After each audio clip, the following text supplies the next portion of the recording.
चौथे पे आते हैं 4u² plus 8u, 4u² plus 8u, यही है। अब यहां सबसे पहले क्या करेंगे, इसके गुणनखंड करेंगे, ठीक है। तो गुणनखंड करेंगे यहाँ पर, तो इसके बराबर में यहाँ से 4u क्या करेंगे, कॉमन लेंगे। तो यहाँ u 4 तो बाहर ले लिया, एक u बचेगा यहाँ पर, प्लस 4 दूनी 8, u बाहर ले लिया, इतना बचा। अब अगर इसके शून्यक ज्ञात करने होंगे, शून्यक ज्ञात करने के लिए, शून्यक ज्ञात करने के लिए 4u² प्लस 8u बराबर क्या, 0 मानेंगे, ठीक है।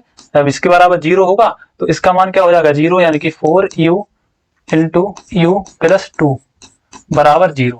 अब इसके बराबर 0 है तो इसको अलग अलग करेंगे, यहाँ से 4u बराबर 0, u प्लस 2 बराबर 0। अब यहाँ से u बराबर लोगे तो 0 बट्टे कितना होगा, 4 होगा। तो u बराबर यहाँ से क्या आ जाएगा, 0, u प्लस 2 के बराबर में पक्षांतर कर दोगे प्लस का, तो ये हो जाएगा बराबर में माइनस का 2, ठीक है। तो यहाँ पर जो शून्य का आए इसके, ये शून्य हो गए हमारे 0, -2। अब क्या करेंगे, सत्यता की जांच।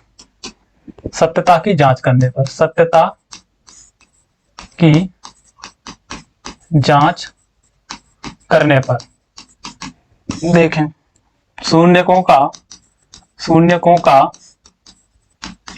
योगफल बराबर, शून्य कौन कौन से हैं, एक तो 0 है और एक हमारा -2 है।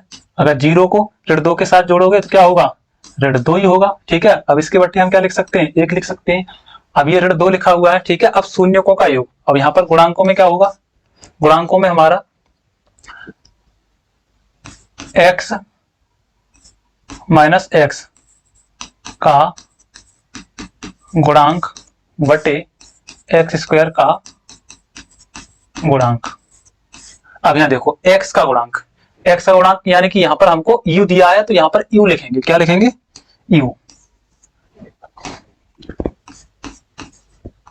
u का गुणांक, और नीचे भी क्या लिखेंगे, u का गुणांक, ठीक है। तो यहाँ पर माइनस तो चिन्ह पहले से ही है, और u का गुणांक यहाँ पर हमारा कितना है, इस सवाल में देख लेंगे, इस वाले में, ठीक है। तो u का गुणांक कितना है इस वाले में, 8 है। अगर 8 लिख देंगे ऊपर, यहाँ पर ऋण है 8 नीचे बट्टे में, यहाँ u² है, तो u² का गुणांक कितना है, 4 है। तो यहाँ पर 4 से काटेंगे, 4 एकम 4, 4 दूनी 8, तो यहाँ पर कितना प्राप्त होगा, -2/1।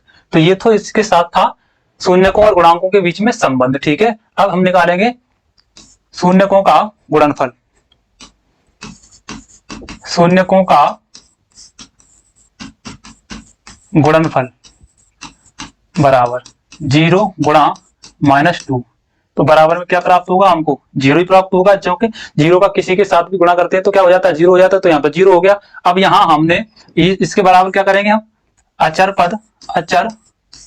पद बटे x² का, यानी कि x² का मतलब u² का गुणांक।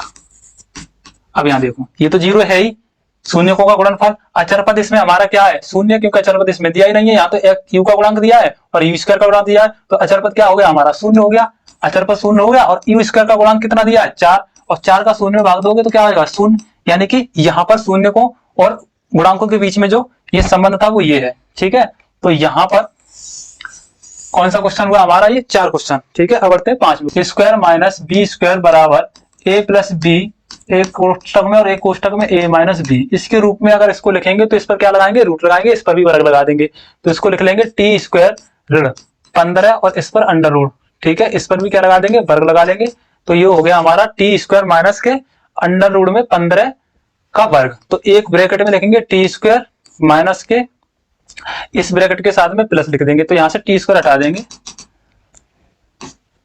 इस सर्वसमका से a² माइनस b², यानी कि t² माइनस के अंडर रूट 15 का वर्ग बराबर में एक कोष्टक में t प्लस अंडर रूट 15 और दूसरे ब्रैकेट में t माइनस रूट 15, ये लिखेंगे, ठीक है। अब अगर हमको इसके शून्यक प्राप्त करने होंगे तो शून्यक प्राप्त करने के लिए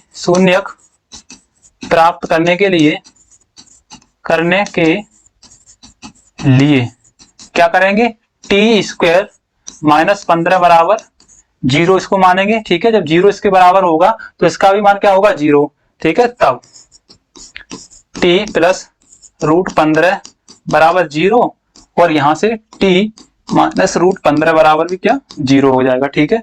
अब यहां से टी बराबर अगर निकालोगे तो माइनस का रूट 15 हो जाएगा और यहां से टी बराबर निकालोगे तो प्लस का रूट 15 हो जाएगा।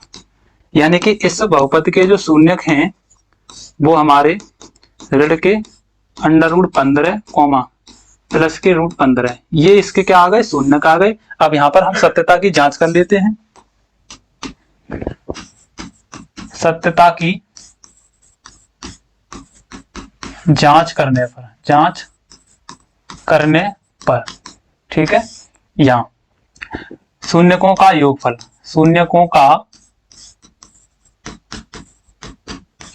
बराबर क्या है। शून्यक हमारे एक तो ऋण का under root 15 plus under root 15, दोनों ऋण और प्लस धनो ऋण के हैं तो क्या हो जाएगा इसका मान 0 और 0 हो जाएगा। और ये होता है इसके बराबर क्या होगा 0/1 कर लेंगे, माइनस टी लिया है तो यहाँ पर टी का गुणांक बटे टी स्क्वायर का गुणांक, ठीक है।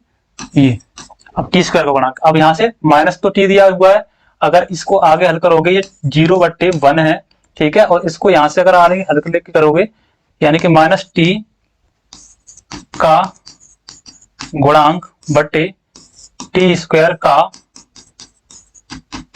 गुणांक बराबर, तो माइनस टी का गुणांक क्या है इसमें है ही नहीं, तो टी का गुणांक 0 और टी स्क्वायर का गुणांक 1 है तो इसका क्या आ गया 0 जो कि इसके बराबर है। तो ये था इसके बीच में संबंध और शून्यकों का गुणनफल, शून्यकों का गुणनफल बराबर। तो हमारा एक तो है अंडर रूट में माइनस का 15 और दूसरा है अंडर रूट 15, ठीक है। दोनों है गुणा में प्लस के, तो ऋण और धन का गुणा क्या हो जाएगा ऋण हो जाएगा। और इसका 15 के साथ में अंडर रूट का एक घात इस पर लगी, आधी घात इस पर आधी घात इस पर, इसको इस तरह से भी लिख सकते हो आप। अंडर रूट की आधी घात ये और आधी घात ये, तो एक घात हो जाएगी तो इसका मान क्या हो जाएगा माइनस के 15, ठीक है। तो इसका ये हो गया। अब यहाँ पर इसके अचर पद बट्टे यह बराबर में लिख देंगे अचर पद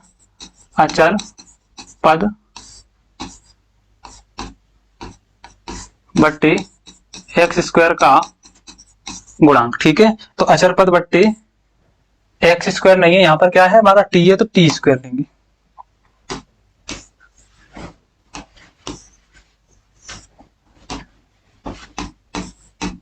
टी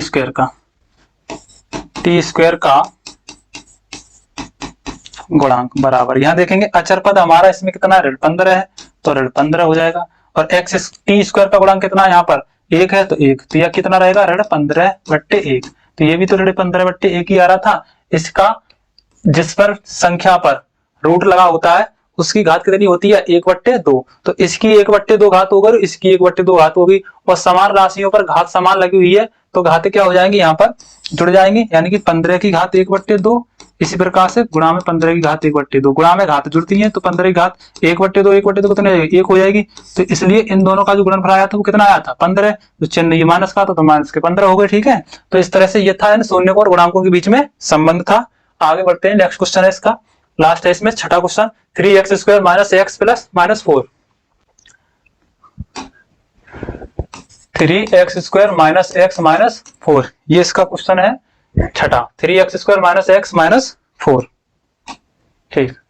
अब ये छठा क्वेश्चन है। सबसे पहले इसके गुणनखंड कर लें, गुणनखंड करने के लिए x² के गुणांक का अचर पद के साथ गुणा कर देंगे, 3 × 4 = 12, इस 12 के ऐसे गुणनखंड करेंगे जो कि x के गुणांक के बराबर आ जाए। यहाँ x का गुणांक 1 है तो 12 का 4 3 12 होगा, तो 4 गुणा इसको 3 भी लिख सकते हो, 4 3 12 और 4 ये ऋण का चिन्ह इसके आगे तो यहाँ ऋण का चिन्ह लगा के 3 बराबर कितना आ गया 1। अभी x के गुणांक 1 के पास में कितना लिखना है हमको 4 ऋण 3 लिखना है, तो x² - 4 ऋण 3 और ये गुणा में x ऋण 4, x का गुणांक कितना है 1 है तो 1 की जगह पर हमने कितना लिखा है 4 ऋण 3 लिखा है।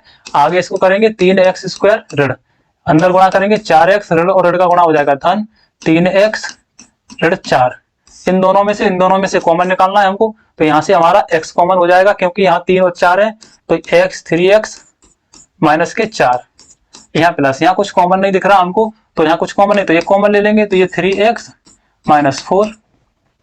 दो पद हो गए, एक ये और एक ये, दोनों में से हमें दिख रहा है कि 3x माइनस 4 कॉमन है, बाकी का बचेगा हमारा x प्लस 1। ये प्लस x बचा और ये प्लस का 1 बचा, ये यहाँ लिख दिया। दोनों में से 3x माइनस 4 निकाल लिया बाहर। अब अगर ये है, इसके क्या हो गए, गुणनखंड हो गए, और इसके शून्यक निकालने होंगे, तो शून्यक प्राप्त करने के लिए क्या करोगे, 3x square minus x minus 4 बराबर 0। शून्य प्राप्त करने के लिए हमको इसको शून्य 0 मानना पड़ता है, ठीक है। जब इसके इसी के जो फैक्टर है वो ये हैं, तो इनको अलग अलग लिख सकते हो आप, ठीक है। 3x माइनस 4 बराबर 0 कर लो, दूसरे में इधर x प्लस 1 बराबर 0, ठीक है, कॉमा करके। अब यहाँ से 3x माइनस 4 है, बराबर में पक्षांतर कर दोगे इसका, तो प्लस का हो जाएगा 4, और यहाँ से x बराबर हो जाएगा 4/3, ठीक है। इसी प्रकार से x प्लस 1 है, पक्षांतर करोगे तो माइनस का 1, यानी कि इसके जो शून्य का आ गए वो क्या आ गए,